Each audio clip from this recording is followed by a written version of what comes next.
ලංකාවේ ජීවත් වෙන අපි අද ගමනක් බිමනක් යන්න පාරට බහිනකොට ගොඩක් පරිස්සම් වෙන්න ඕන තත්ත්වයක් උදා වෙලා තියෙනවා. මොකද ඒකට ප්‍රධානම හේතුවක් තමයි ඔයා බස් එකේ ගියත් ඔයා තමන්ගේම පෞද්ගලික වාහනයක ගියත් ඇක්සිඩන්ට් කියන දේවල් හිතාමතා සිද්ධ වෙන්නේ නැහැ. අහඹු ලෙස තමයි එකපාරටම සිද්ධ වෙන්නේ. ඒ නිසා අපි ගොඩක් පරිස්සම් වෙන්න වෙනවා මේ දවස්වල පාරේ බහැලා ගමනක් යනකොට. මොකද අපි මිනිස්සු වුණාම ගොඩක් දේවල් හිත යන්නේ. එතකොට ඉස්සරහා යන කෙනා සිග්නල් දාන්න නැත්නම් එකපාරටම වමට හරවන්න පුළුවන්. ඔහොම දේවල් වෙන්න පුළුවන්. මොකද මිනිස්සුන්ට හිතන්න ප්‍රශ්න ඕන තරම් දේවල් මේ වෙද්දි ඔළුව ඇතුලේ කරකිනවා. ආහාර බඩු මිල වැඩි, බේතල ගණන් වැඩි, ප්‍රශ්න ගොඩක මිනිස්සු ඉන්නේ. ඒ නිසා අපි දැනගන්න ඕන අනිවාර්යයෙන් පාරේ ගමන බිමනක් යනකොට පරිස්සමෙන් යන්න. ඉතින් ඔයා පයින් ගියත් පයින් යන කෙනෙක් වුණත් අනිවාර්යයෙන්ම මතක තියාගන්න පරිස්සමෙන් ගමන් බිමන් යන්න. මොකද ඒකට හේතුව තමයි අද පයින් ගිහින් අනතුරක් වෙලා තියෙනවා ඒ ගම්පොළ පැත්තේ. ඉතින් මේ ප්‍රශ්නේ වෙලා තියෙන්නේ මේ තාත්තා කෙනෙක් අවුරුදු 62ක් වයස ළමයි 4 දෙනෙක් ඉන්න තාත්තා කෙනෙක් තමයි මේ අනතුරට මුහුණ පාලා තියෙන්නේ. එයා ගම්පොළ පැත්තේ ඉඳන් තමන්ගේ ගෙදරට එනකොට අනෝද ගෙඩි 4ක් ඉස්මත් කඩාගෙන ඒ අසල තිබ්බ ගහකින් යන්නේ යද්දි අඩි 60ක ප්‍රපාතයකට වැටිලා තියෙනවා. ඒ වැටිලා ඔළුව සහ කකුල් තුවාල වෙලා එතනම ජීවිතක්ෂයට පත් වෙලා තියෙනවා. අපි ඉස්සෙල්ලා මේ වීඩියෝ එක බලමු.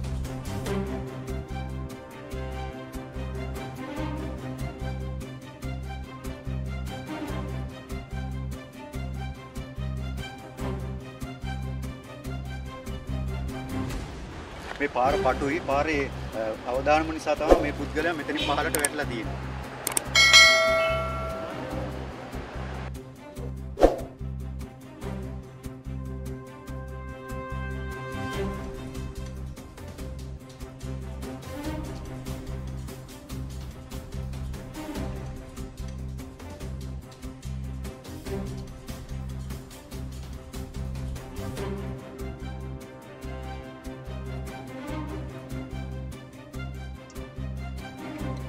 ඉතින් මේ වීඩියෝ එක දැක්කම ඔයාලට තේරෙනවා ඇති මේ අදාළ පුද්ගලයා තමන්ගේ නිවසට යන ගමන් ඉන්නකොට තමයි මේ අනතුරට මුහුණ පාලා තියෙන්නේ. ඉතින් මේ ගෙදරට යන පාර හරියම කෙටි පොඩි පාරක් තියෙන්නේ. ඉතින් මෙතන ඇත්තටම කුඩා ළමෙක් පවා ගියත් මෙතන මේ වගේ ප්‍රපාතයකට වැටිලා ජීවිතේ නාස්ති වෙන විදිහට ජීවිතේ නැති කර වෙන්න තියෙන අවදානම වැඩි.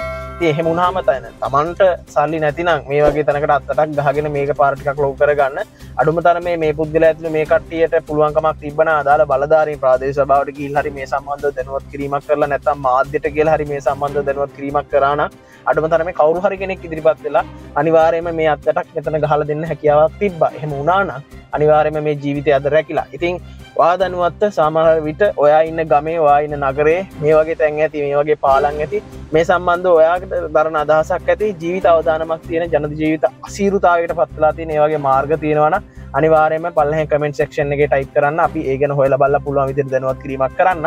ඉතින් ඔයා මේ සම්බන්ධව හිතන්නේ මොකක්ද? අපි කෙසේ වෙතත් මේ තාත්තට නිවන් සෝය ප්‍රාර්ථනා කරමු. අපරාධ ජීවිතේ. ඉතින් ඔයා මේ සම්බන්ධව හිතන ඔයා දරන අදහස පල්ලෙහාන් අනිවාර්යයෙන්ම කමෙන්ට් කරන්න. වීඩියෝ එකට ලයික් කරන්න, channel එකට අනිවාර්යයෙන්ම subscribe කරන්න.